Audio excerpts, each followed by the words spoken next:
Because this ain't college. You go ahead and stop the clock when it's in college. I get that. But we're not in college. This is the NFL, a professional league, correct? Yes.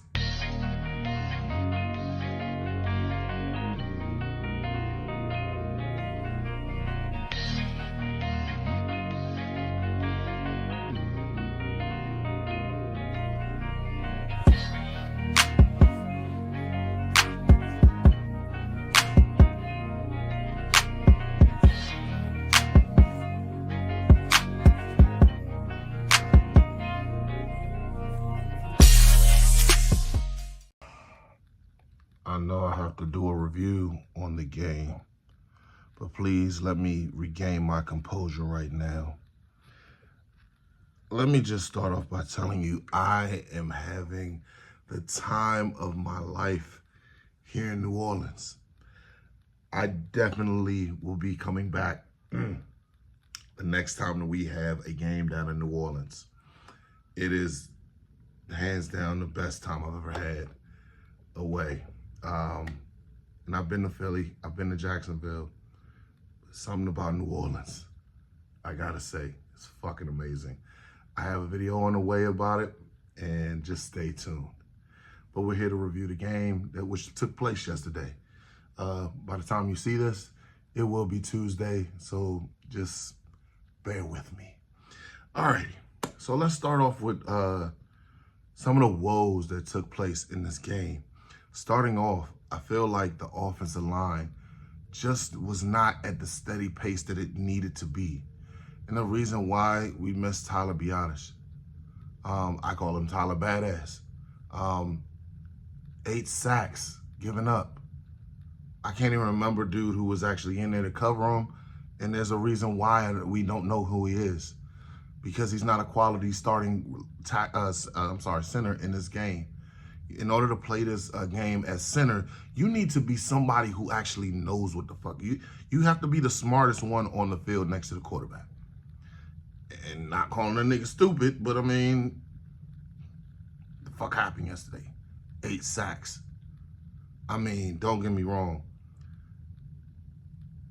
Cam Jordan has a Hall of Fame career, but he's not the same Cam Jordan that he was back in the day. And we pretty much revitalized his career with that game yesterday. Chase Young, as I said the other day, only had 3 sacks coming into this game. You gave him 2. I mean, homeboy who we had earlier this year, John Ridgeway, had a sack. Like, everybody was feasting off of this line, and it affected not only the pass rush. The pass rush was not only effective on their end, but it was also the running. We couldn't have a decent runner. Our leading rusher was our quarterback. JD5 cannot be the leading rusher on this team. Be effective, but you do not want him to be the #1 option running. And I felt like with this offensive line, we need Tyler Biadasz back, because going up against the Eagles next week, it's not going to be good if he ain't there. So we need to make sure that he gets, because even Wiley wasn't playing good. I'm losing my train of thought. I'm a little drunk right now, guys, so please bear with me. Had the time of my fucking life. The rest of the line just didn't play up to par, and it showed. You have that same chemistry going on with Tyler Biadasz. You need him to be there to be an anchor, and he wasn't there, and it showed.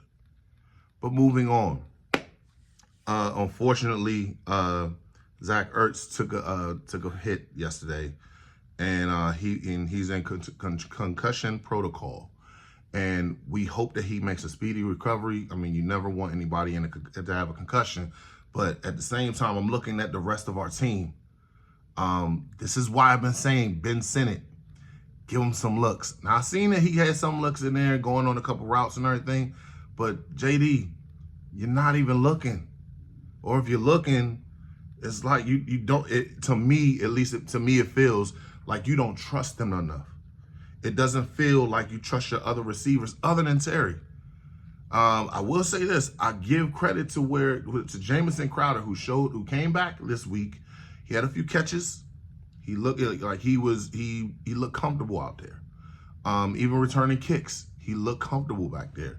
I need JD to just trust his receivers, because when he trusts his receivers, that offense looks efficient. It looks like it's actually like they know what they're doing. They're going to where they need to be. And by the way, Terry, I love the fact that we actually are throwing it to Terry now. And as much as we always said it wasn't on the left side, it was on the right side this time. All three of those long bomb passes that was given at the end of the game. First things first, the JD, you got to throw it on the money, man, because two of those, it was right there. If you throw it right there, he's walking into the end zone. And he can actually walk into the end zone because he's been running and then getting caught at the end zone line. So, I mean, it is like this is the one time that you actually just throw it on the money and everything's going to fall into place. Literally fall into place. Now, that last one where it was tipped up in the air, I'm still trying to go on and say, as far as like refs, what are you doing? Because and I'm going to hold on to that because we're getting ready to get into that. But the one thing I will say is that the fact that Jayden Daniels is that dude. He is one of the best quarterbacks in the league. No, I mean, and you can say what you want as far as rookies, as far as I'm concerned. He is the best rookie, hands down. You could say Bo Nix is good, and I'm not saying Bo Nix ain't good, but Bo ain't got what Jayden got. Because there's a wrestler named Enzo Amore, and he talks about his partner, Big Cass. He always says, and this right here, this is Big Cass, and he's 7 foot tall, and you can't teach that. And you can't teach that. This is what we're saying as far as like speed. You can't teach that. Height, you can't teach that. This is the type of shit that we know he's better. And here's the thing, we're getting a base model of Jayden Daniels. So just imagine if he actually gets to a point where he has other receivers and he actually trusts their receivers, it's only going to build and build and build and build and get awesome. Now, what's not awesome is the refs. Let's start off from the very fucking beginning, okay? And excuse me, I'm going on a tirade with this shit. Parental discretion is advised. Alrighty, well, this is football. When we go ahead and say, like, as far as you just throw the ball off and you get hit as a quarterback, that's still legal, right? Right. Because that hit that we took right here. Dante Fowler is coming from the left side of the screen. He goes unblocked. That one I'm not sure about. That shit was legal. Why is this illegal? Why is this a roughing the passer? I don't get it. It's bullshit. This right here. From the 46 on first down. Daniels going deep for McLaurin. It is broken up. That's pass interference. Where's the call? We don't get this shit. And then and then at the end of the fucking game, when the game is in the balance, when you tackle a person in bounds and there's no timeout on there, the clock keeps running. So why the fuck are we stopping the clock at 9 seconds? Why are we stopping the point? Why are we doing that? We know it's not reviewable. We do know that as far as if you keep that motherfucker rolling, because this ain't college. You go ahead and stop the clock when it's in college. I get that. But we're not in college. This is the NFL, a professional league, correct? Yes. Now, do I think that the Commanders should have never let them get to that point? Yes, I do. But that's besides the point. You literally can change the whole balance of the game, because if they go ahead and let that clock run and they try to snap and stop the clock, that game is over.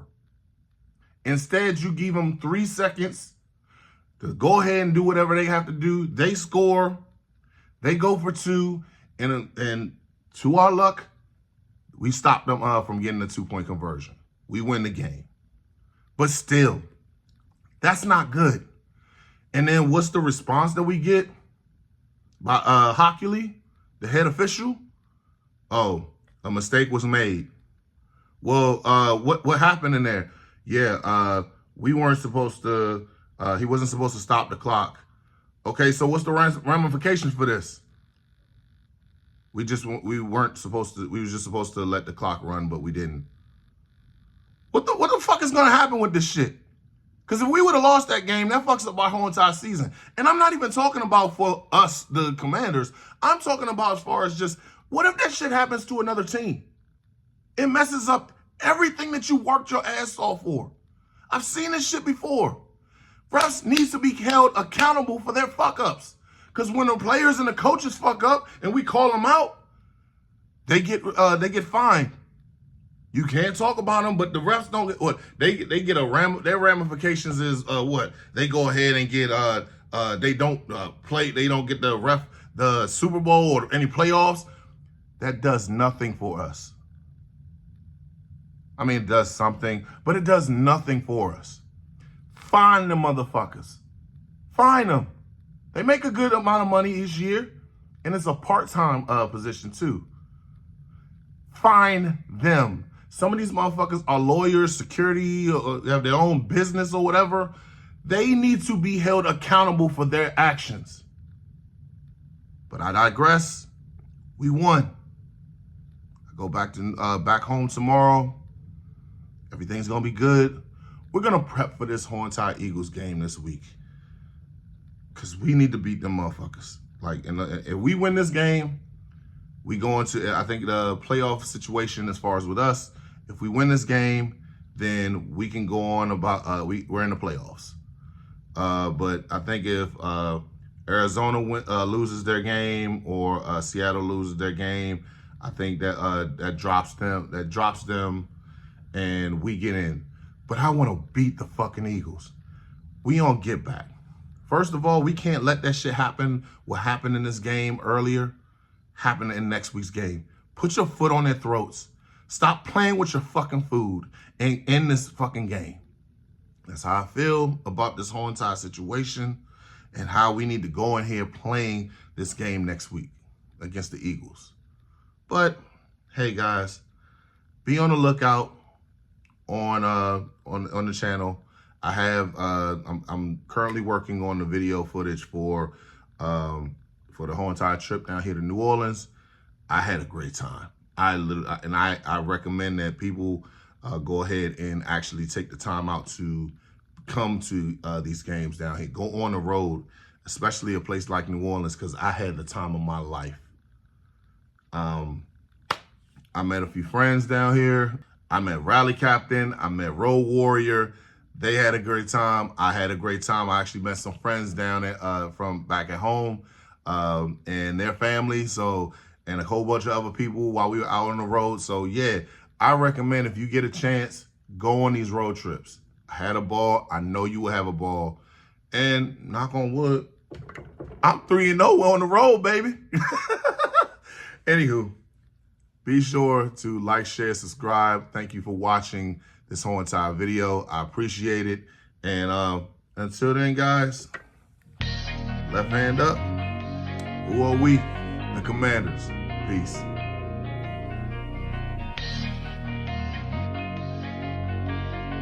Yo, you made it to the end of Off the Bench. Be sure to like, share, subscribe. Man, look, it ain't gonna cost you that much. It ain't gonna cost you anything at all. Just press that like, that share, and subscribe. Help a brother out, man.